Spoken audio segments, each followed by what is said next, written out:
গাজী কালু ও চম্পাবতীর মাজার বাংলাদেশের লোকজ ইতিহাস ও ধর্মীয় ঐতিহ্যের এক অনন্য নিদর্শন। ঝিনাইদহ জেলার কালীগঞ্জ উপজেলার বারোবাজারের ১ কিলোমিটার পূর্ব পাশে বাদুরগাছা গ্রামে অবস্থিত এই মাজারটি বহু বছর ধরে ধর্মপ্রাণ মানুষের আগ্রহ ও শ্রদ্ধার কেন্দ্রবিন্দু। গাজী ছিলেন বিরাটনগরের শাসক দরবেশ শাহ সিকান্দারের পুত্র, আর কালু ছিলেন তার পালিত ভাই। গাজী ও চম্পাবতীর প্রেম কাহিনী বাংলার লোককথায় বিশেষভাবে উল্লেখযোগ্য। চম্পাবতী ছিলেন চাঁপাইনগরের রাজা রামচন্দ্র ওরফে মুকুট রাজার কন্যা।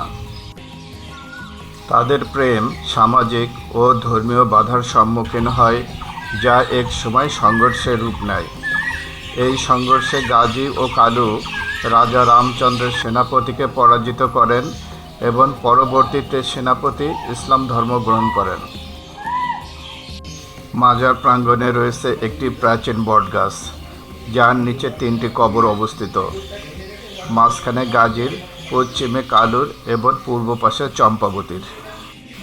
গাজী কালু ও চম্পাবতীর মাজারে হিন্দু মুসলিম নির্বিশেষে সব সম্প্রদায়ের মানুষ মানত করে।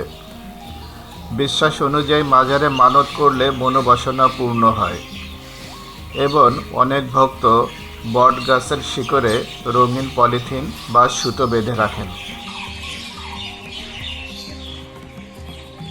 গাজী কালু ও চম্পাবতীর মাজারের উত্তর পাশে রয়েছে শ্রী রামরাজার দিঘি।